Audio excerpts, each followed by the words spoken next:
আসসালামু আলাইকুম। গতকালকে আমার ইনকিউবেটর মেশিন থেকে বেশ কিছু বাচ্চা বের হয়েছে। বাচ্চাগুলো হচ্ছে মেশিনের ভিতরেই ছিল। গতকাল থেকে আমাদের এখানে বিদ্যুৎ অনেকটা যাওয়া আসা করতেছে। ইভেন গতকালকে রাত থেকে এই পর্যন্ত আমাদের এখানে কোনো বিদ্যুৎই নাই। তো বিদ্যুৎ যেহেতু নাই, বাচ্চা বাচ্চাতে আমাদের অনেক প্রবলেম হবে, অনেক কষ্ট হবে। সেই জন্য আমি চিন্তা করলাম যে আমি হারিকেন পদ্ধতিতে হচ্ছে বাচ্চাগুলো বাঁচানোর চেষ্টা করবো। তো বাচ্চাগুলো ব্রুডিং বসাবো হচ্ছে আমি হারিকেন দিয়ে। তো এই জন্য হচ্ছে আমি সকাল সকাল হচ্ছে যে একটা হারিকেন নিয়ে এসে বাজার থেকে, এরপরে তেল নিয়ে এসে কিছু হারিকেন আনতে আমার অনেক বেগ খাওয়া লাগছে, কারণ হারিকেন একদমই পাওয়া যায় না কোথাও। এর পরবর্তীতে তেল কেনার জন্য আমার অনেক জায়গা ঘোরা লাগছে, কারণ বর্তমানে এই তেলগুলো পাওয়া যায় না। তো এরপর হারিকেনটা যাক, মার্শাল হারিকেনটা আমি নতুনই পাইছিলাম, নতুন একটা হারিকেন কিনে নিয়ে এসে বাজার থেকে 320 টাকা দিয়ে মাত্র। তো হারিকেন হচ্ছে আমি এখন তেল ভরে হচ্ছে হারিকেন দিয়ে আমি বাচ্চাগুলো ব্রুডিং এ ফেলাবো। তো এই জন্য হারিকেনটা আমি প্রস্তুত করতেছিলাম যে ব্রুডিং এ দেওয়ার জন্য। একটা সময় গ্রাম অঞ্চল হারিকেনের প্রচুর প্রচলন ছিল, বর্তমান হারিকেন একদম বিলুপ্ত প্রায়। আর বর্তমান যে জেনারেশন আছে এরা তো হারিকেন একদম চিনবেই না। ইভেন আমার ছোটবেলায় যখন আমি পড়াশোনা করছি, তখন প্রতিদিন সন্ধ্যাবেলা হচ্ছে হারিকেন হচ্ছে মেজে চিমনিগুলো পরিষ্কার করে এরপর হচ্ছে হারিকেনের তেল ঢুকায় আমাদের সারা রাত পড়াশোনা করা লাগছে। আর বর্তমান জেনারেশন তো হারিকেন গুলো একদমই চিনবে না, আর এরা বলবে যে হারিকেন কিভাবে পড়াশোনা করা সম্ভব। তো যাই হোক, বিলুপ্ত প্রায় হারিকেন দিয়ে হচ্ছে আজকে আমি আমার বাচ্চার ব্রুডিং সম্পূর্ণ করবো। তো দেখা যাক আমার বাচ্চার ব্রুডিং হারিকেন দিয়ে আমি কতটুকু সম্পূর্ণ করতে পারি, বা হারিকেন আমার বাচ্চার ব্রুডিং করা আদত পসিবল কিনা। তো এই জন্য হচ্ছে আমি হারিকেনটা ইউজ করতেছি। তো অনেকেই আছে হারিকেনের পরিবর্তে অনেকে আছে দেখা গেছে যে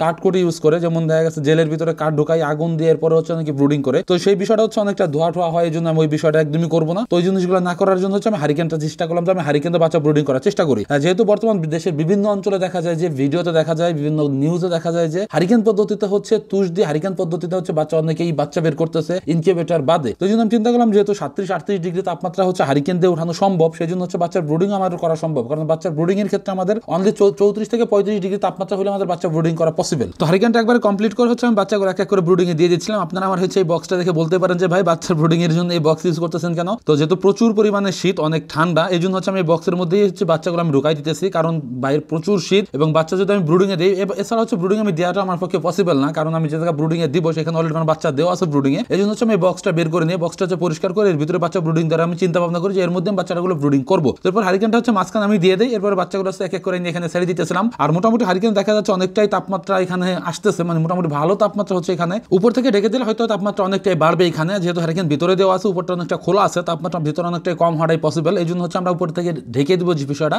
তো মোটামুটি আমার বাচ্চা এখানে দেওয়া শেষ। এরপর হচ্ছে বাচ্চারা আমার ওষুধপত্র যা আছে সব আমি এখানে দিয়ে দিব। তো আজকের ভিডিও আমি আর বেশি বড় করবো না, আমাদের আজকের ভিডিও পর্যন্ত। আল্লাহ তাআলা যেন আমাদের খামারে বরকত দান করেন। ধন্যবাদ সবাইকে। আসসালামু আলাইকুম।